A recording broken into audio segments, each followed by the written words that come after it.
everyone. Welcome to another episode of Inside Fnatic's Brush, week 4 of the LEC Recap this week. Thank you for joining me today. Um, we've reached the mid split. This is it. We're halfway through of the spring split. And it's time to assess some of the first results that we've had so far. Look at the team standings, look at Fnatic, their performances, and see what we should expect to be maybe a first idea of who the playoff teams are going to be there, and who we can maybe expect to reach that last quarter. So on the program today, as usual, overview of what happened during the week 4. Overview also of Fnatic's recent performances that have been a bit questionable, especially last week. 1 win, 1 loss. A bit surprising as well, losing against XL and Mickey X suddenly deciding to wake up. And going over week 5 predictions. Cool. What's happening? Why do I have ads on my stream? I don't know. It's just Twitch. They're taking the money, and I don't see anything of it. Imagine that. Right. Looking at week 4, and we already have a pretty clear top 6 of our team going into the second half, with Rogue still being at the top, still untouched. Very very impressive. They've beat everyone so far. Strongest team out there. Potentially can go for the 18-0. We'll have to see if they stay consistent with the upcoming meta changes, and I don't know, maybe if they try maybe spicier picks. I don't know if they are gonna try to go safe and say, hey, we're just here to do the 18-0 and see what happens and not go any further, or actually try to mix it up a little bit. We've been seeing a lot of weak side Ornn from Odo Amne, so he's pretty solid for them so far. And Malrang just continuing to be probably the best jungler out there. So very well rounded team for now. Very hard to find any cracks. So I guess one team to be on the lookout, see if they continue performing on the second half, and then when they get into playoffs, if they go beyond the rogue curse of just completely falling off and not going all the way. So, and that was just my doorbell going off. I don't know why. Okay, someone's got this. Perfect. Other than that, looking at the rest of the rankings, we have mainly, top top 3, I guess, with Fnatic and G2 still side by side with a 6-3, and a very core sort of 4th to 6th place with Mad Lions, Misfits, and Vitality, all standing kind of at that threshold, with XL, who's just basically 1 win difference from getting there, and then there's the bottom 3, which is just they're the punching balls of the league right now. Astralis still winless, SK is struggling, BDS, who despite having some very outstanding players just cannot win, and could have gotten an interesting victory last week. And well, we're gonna mention it, as you can see on the people and teams mentioned on the sides. So obviously, speaking of Rogue, still undefeated, not much more to say about them. Vitality, who's constantly actually improving, scored another 2-0 week, and are slowly making their way back up to maybe that first third of the team. So oh, hi Loki. Yeah, I have made my Fnatic ID. Yeah, thank you. Obviously, I had to. But yeah, so Vitality continuing on their growth as a team. They're definitely coming together much better. I think probably the most outstanding player within this team has to be Selfmade, who's really playing hyper aggressive, and just it's his mechanics are speaking for him right now, where he's able to completely turn around these massive team fights. Versus the game against Misfits was pretty close, and he just hits a perfect Diana ult while Misfits kind of gets lost in the mid lane and brings back the game for his team. So very scary right now. I feel like Selfmade is really empowered to get to that next level and continuously improve and set himself as the best jungler. So right now I think it's a sort of match between him and Malrang to be at the top. So yeah, that's pretty much it for them. We'll have to see if they continue, obviously, within the second half of the split, or if they still get caught in some of the mistakes they make, especially sort of in the early game. Misfits kind of capitalizing on mispositioning and some of the macro that can still be discussed, but eventually when it comes down to team fights, they're still able to make the difference and just nudge on these small on these small issues. So yeah, that's for the top teams. Now going at the bottom, we're finding Astralis again, but this time I put them there not because I had big expectations. It's because I believe in both games they played this weekend, they were able to win, at least get a very strong advantage, and just not able to close it out. Especially in their second game, where it felt that they were possibly going to upset Vitality. Is it Vitality they're facing? I do believe so. Yeah. No, wait. Am I looking at this wrong? Yeah, it was Vitality, and they were crushing them, and somehow they were unable to close it. So kind of disappointing, to be honest, from them. There's show of potential, but it's just they cannot convert their win, unfortunately. And I mean, if it continues on for them, to be honest, they're not gonna be able to go through with a single win and go 0-18. And at this point, I don't know if there's some form of liability within the LEC of like, if you're a team that goes winless, can we reconsider your participation? Like, isn't there like how would I say this? A sort of demand for performance from the LEC, to say, well, try to avoid to go winless for a whole split, and actually try to get at least just one win. So you're not, viewed poorly and bringing down kind of the quality of the scene. It's hard to see. It's hard to imagine.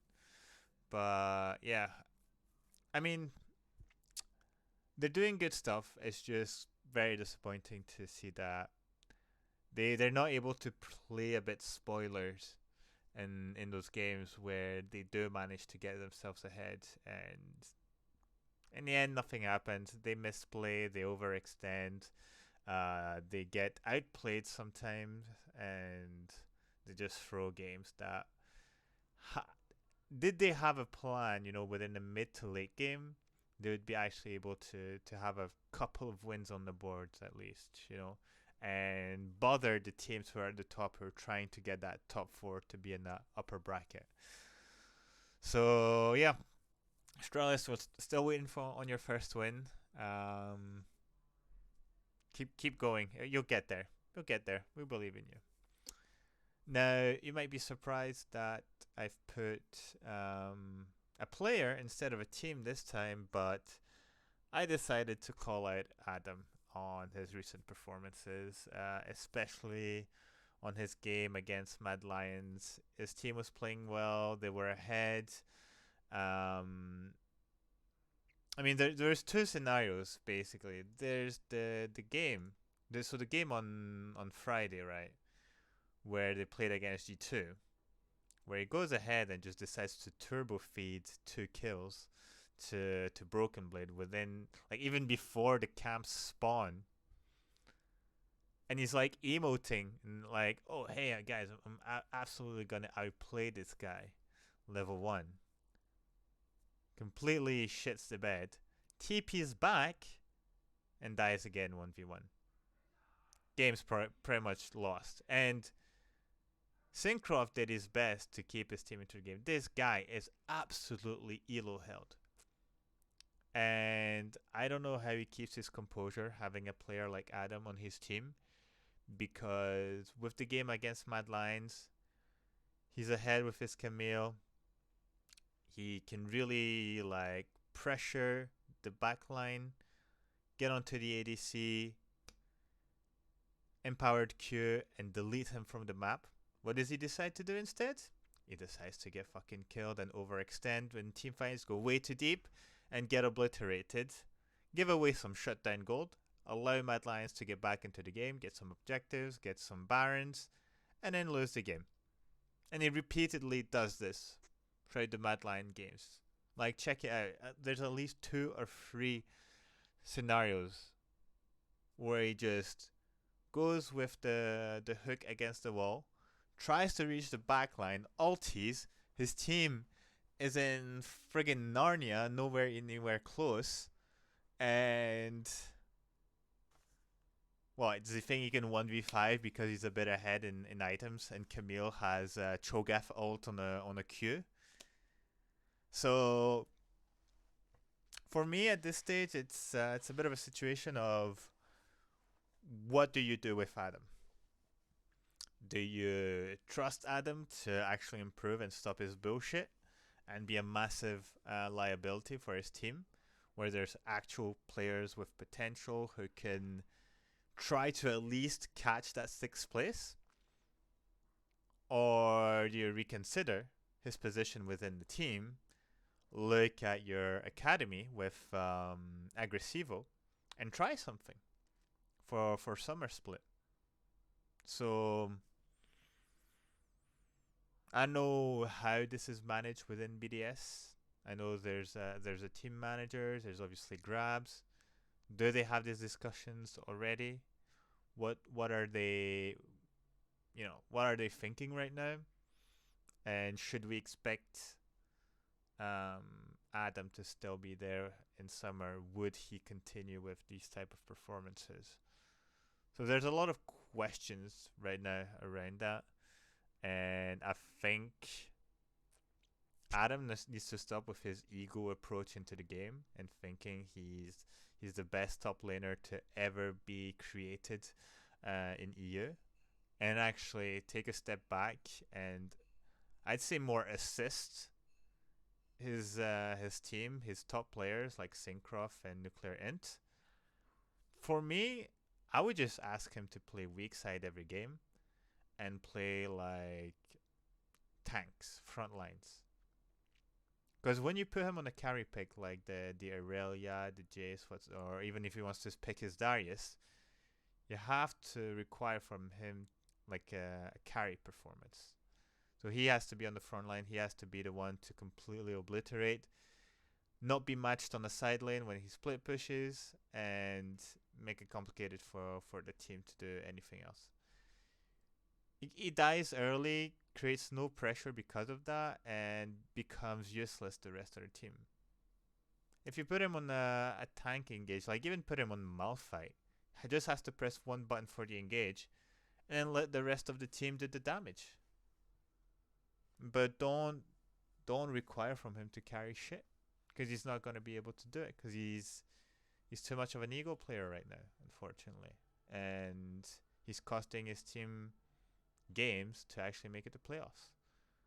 And when you consider that Adam was gloating about, hey, look at me, I won this, almost all within a year. Now I'm going to Worlds. I made LEC finals on my first try. Blah blah blah blah blah. Look at me. Fnatic owes their final spot thanks to me. If I wasn't there, basically inflated head, and now he's not able to back it up.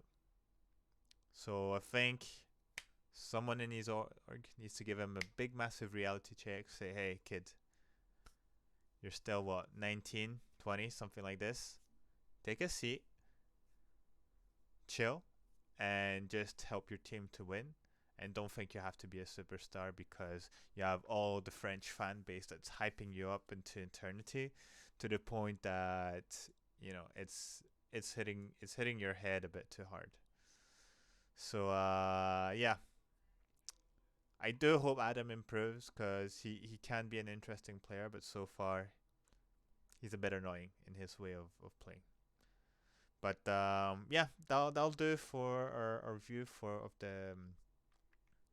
of week four of mid split of the spring split. Again, I think we have very clear top six here, unless Excel pulls out some other surprises. The more they play with Mickey and he's able to make that difference. Um, I think again Mad Lions Misfits will be the fifth and sixth place. I don't think Excel is able to compete with them. I think Misfits is really able to challenge the top teams. While they're not able to win, they're actually able to push them forward. And I don't think Excel is able to do that right now, unfortunately. But who knows? There's still 9 more games to be played for each team, so anything can happen. And we've seen shit turn around within the last week, like within the Super Week, 3 games.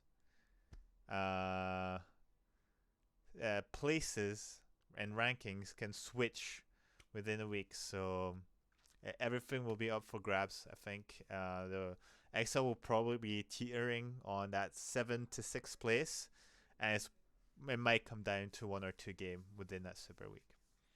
So yeah, that's about it on this. Moving forward on to Fnatic's current record. Oh, that's not what I forgot to change that. I forgot to change that. Let's see. Um, let's call it the good and the bad. There we go. But yeah, a 1-1 week for Fnatic, which surprisingly is arranged around 2 main points, which is winning against Mad Lions and losing against Excel. Now, I would say Mad Lions is the better team out of these 2 teams here, but we did get surprised by Excel, a bit of overextending. But actually, before I speak about Excel, I think it's still important to highlight the very good game we had against Mad Lions. One of the things I was concerned with going into that 4th week was the lack of cover for our mid lane Humanoid, who's such a good laner. He's pressuring every opponent to just hug their turrets until they get assistance from their own jungler. So you kind of have to give him that space, give him that vision, and give him that security to still be able to almost perfect CS under the enemy's turret, poke him, and be a massive pressure on the mid lane. That's what happened on the first blood, where Hilly was there at the right point with his Thresh, just hooking in Reeker at the right time, just calculating that moment, and from that point on, it just kind of snowballed. Razor, good presence here. A few misplays here and there. For instance, Humanoid grabbing Hilly's lantern on the Ayoya gank, which just played right into the Gwen ultimate and Q. So that was a bit of a misplay, but overall, a rather clean game. Good control, a little bit of a slower tempo into the mid game that kind of had me worried because they weren't accelerating things, and I was scared that it might allow Mad Lions to maybe come back or punish maybe some mistakes of Fnatic just kind of taking their time, making sure they cross their T's and dot their I's, and in the end, it was still a win. A very close team fight around Dragon Pit, I will say, that resulted in a quadra kill for humanoids. So quite funny that the guy who would do a quadra kill would be the former superstar of the team he's facing. So very good performance from him, definitely. Hilly and Razor really well synchronized, and I think they're getting into that groove of being really on the same page, and you know for the rest of the team, like Wunder, almost like I believe he did I play. Wait, no, I'm mistaken. Mistaken with another thing. No. There was again the outplay with the Gragas where he goes 1 for 1 in the top lane. You just can't dive him at all. Like they didn't get the memo. And almost with the TP escape, like the SOAS like TP escape. And yeah, so pretty decent game. Good control overall. Much better early. So going on to this, I was much more hopeful of how we are going to go against Excel because logically Excel is a weaker team in response. Instead, what happened?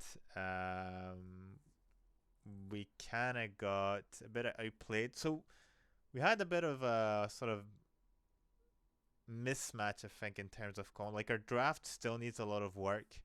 But yeah, we picked up the rail, which I've been seeing being played quite a bit. So in a sense, I don't think rail as a pick alone is a problem, and I trust Helisang to be able to play any type of support champions. Yes, even enchanters at the highest level. It just sometimes it doesn't work out as a team, and obviously Aphelios just snowballed really hard, became a massive problem, and in the end, we kind of got caught here and there, overextending, bad team fights. Yeah, wasn't a really clean game. Mikix played exceptionally well, with especially that flank around the dragon play, where he completely like CC chains humanoid and isolates upset, so he can't actually deal any damage during the team fight, making sort of Hilly, Wunder, and Razork to just eat shit from Excel, and they played really well. To be honest, like I will admit that Mikix was definitely the game changer for them here. While he's not been really convincing since his introduction into Excel, but I guess he maybe switched it up because he's against Hillisang. So I don't know. It was for me. It was a bit disappointing, to be honest, to lose against Excel. I wanted us to get back into a 2-0 mode and be like, whatever happened in week 3 happened. It's time to improve and continue on our scaling and our internal sort of synergy and improvements. Didn't really show here. Did show during the Mad Lions games, but the fact that it's a bit inconsistent, we're not able to reproduce it on against a team that technically is supposed to be weaker. I don't know. Leaves a bit of a sour taste in my mouth. Still, 6-3 is a very decent record, and for the mid split, if we're looking at a bit of an evaluation of Fnatic so far. So joint second, obviously, against G2. But for me, like, it's hard to be really convinced with this record, basically. If we kind of dismantle Fnatic's sort of wins and loss records throughout the weeks, the first week, you could easily see 2 out of 3 games should have been losses.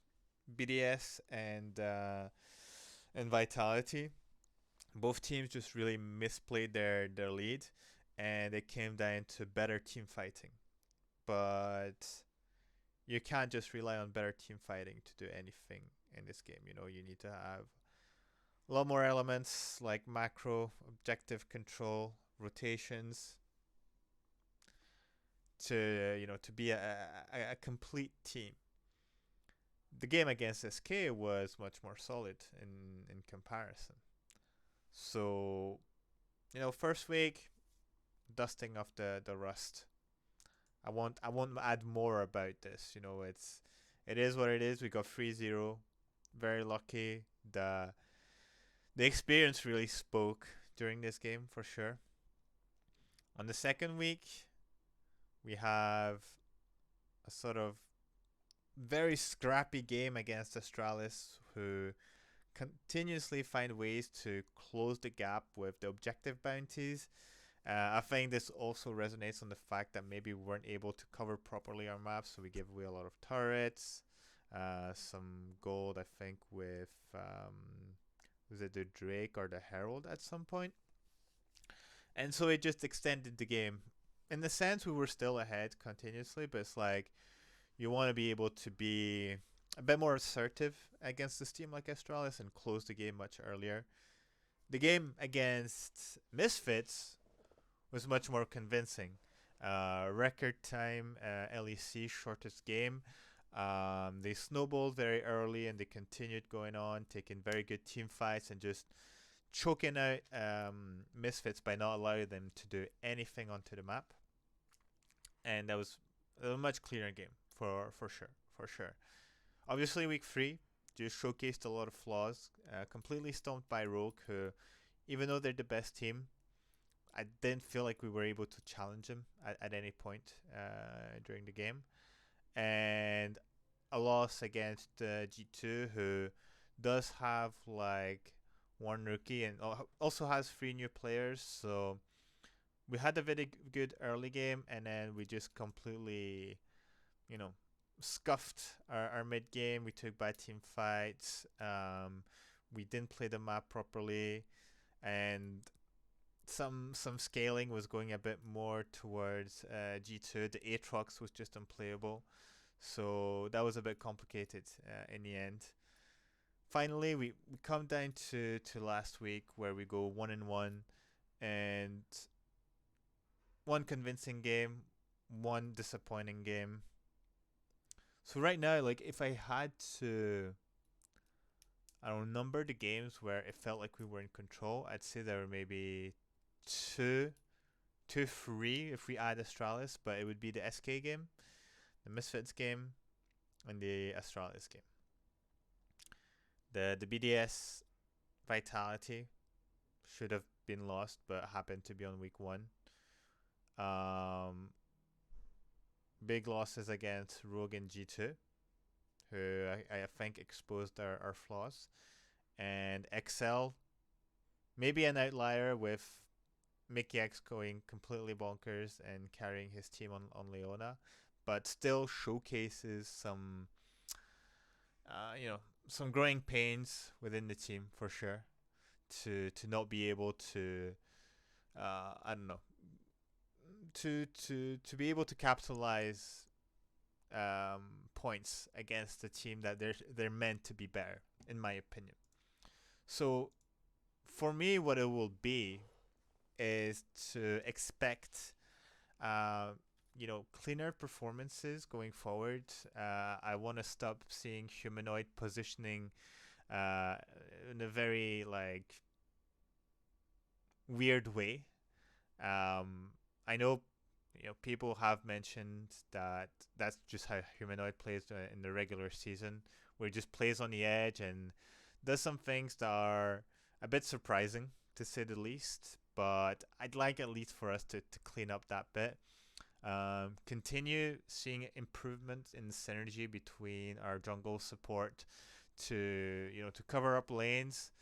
Actually help Wunder when he's playing picks like the Gwen, and there's a lot of gank opportunities. It's great that Wunder is able to lose gracefully, as we say, but I'd like him to win gracefully as well, and be able to be a major carry point as well, because he's able to do this.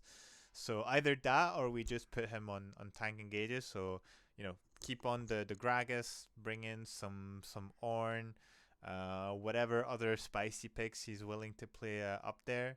But yeah, try to not just keep him isolated, and when there's an opportunity for him to be on a pick that has potential to carry, it's okay to change the focus, because in my opinion our bot lane can manage themselves properly, and you know, not necessarily needing constant attention to be able to perform afterwards. You know, if there's something that Upset does really well, is getting advantages just purely through CS difference, and they're also able to get 2v2 kills.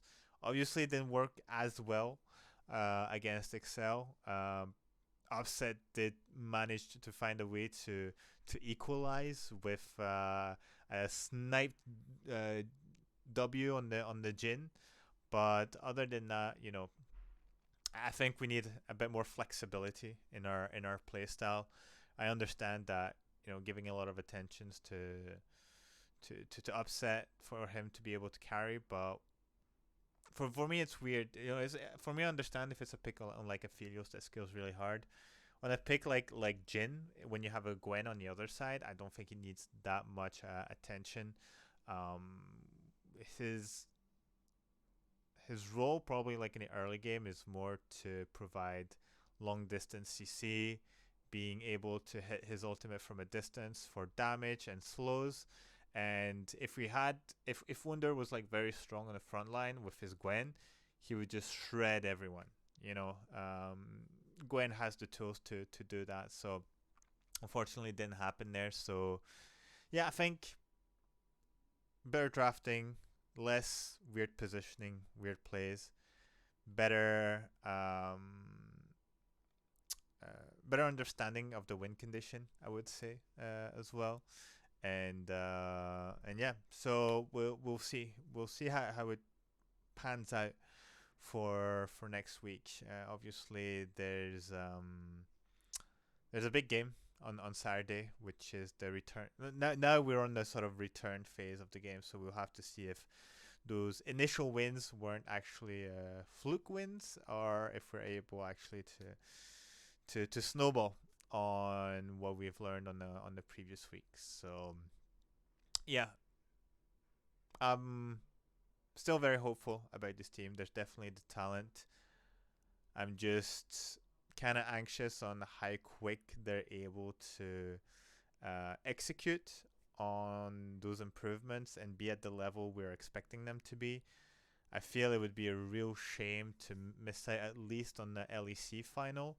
The ultimate goal, obviously, being to win the whole thing. So, yeah, you know, as I say, best of ones are best of ones. What counts is improvement. Obviously, it's nice to see the team win, but it's even better when we, you know, even if we lost, I'd like to see some good moves. So, yeah, that's about it on the whole situation. Moving on, actually on the prediction side of things, we have roughly the same picks, I believe, for both days. Um, the gap is getting wider. I think there's going to be like 10 points gap, and it will be impossible for me to join you guys. I got betrayed by who was it that I voted for last week? Can't remember. Was that Astralis again? I think it was Astralis. Yeah, against SK was it? Yeah, and I thought they were gonna win, and did not happen. Did not happen. But I think on this second half of split, we have rather straightforward games. You know, unless BDS improves, they still have their unreliable top laner. So Misfits should be able to win. They've been, I think, quite convincing recently. Rogue is Rogue. Vitality XL could be a close game, to be honest. Seeing how XL has been playing recently. I guess this will be an actual test for Vitality to see if they're on the upwards trend going forward. Fnatic SK, I'm touching wood, but should not be a problem. SK is just really bad. SK is just really bad. They just happen to be slightly better than Astralis Other than that, there's not much to them. Mad Lions G2 now. I'm actually surprised that you guys voted for Mad Lions. I think G2 is much better looking right now, and that's talking from someone who doesn't like G2, but G2 definitely has better performances in my opinion. So on this one, I think I'm confident that I heavily have the advantage on you guys for one. So I might shrink the gap by 1 point, but there's still like what 7 points to go. So I'll just make it 6. So we'll see. Going on to the second day. Um, yeah. I think there's maybe two interesting. Well, obviously three, but two interesting games, which will be the BDS Excel.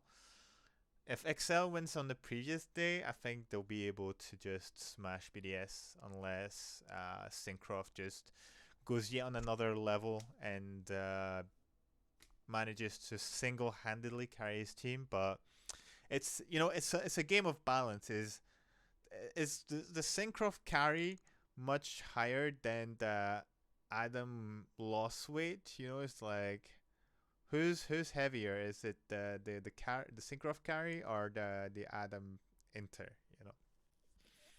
My Lions SK, same thing. Rogue versus Misfits could be an interesting game. Could be an interesting game. I'm still expecting Rogue to win it, but there could be an upset from Misfits. I don't know. I like the way Misfits are playing. Their VTO is really try harding, and that's nice to see. That's nice to see that he's still super ambitious, and even though even though I think he realizes he doesn't necessarily have the best players around him, he's still doing his best, and that's cool. Due to Astralis, obviously. Now, Vitality Fnatic. I know that the first time I voted Vitality to win and Fnatic won. Again, I'm just really not convinced of our level so far.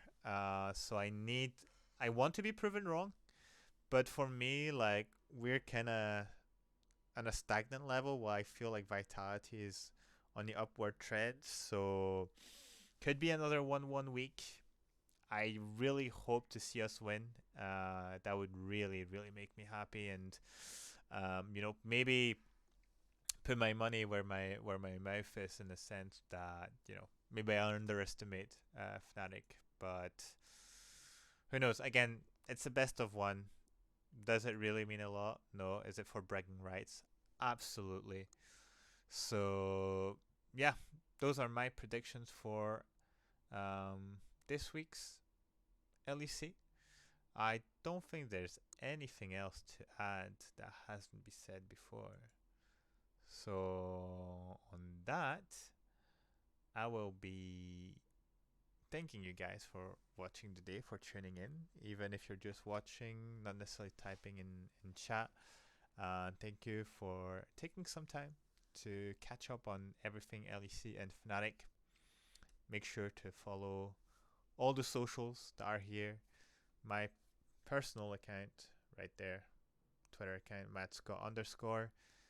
The podcast account if you want to be updated on all the info about LEC and Fnatic and see the occasional funny meme at IFB Podcast, and also the YouTube channel for all the VODs. And if you're watching from YouTube, thank you, by the way. There's been a lot of people catching up on the YouTube vids. We're averaging like about 100 views per episode, so thank you very much. Really appreciate it. We were barely doing like 10 views on the previous season, so I don't know what's different, but definitely cool to see people taking some time to watch the VODs.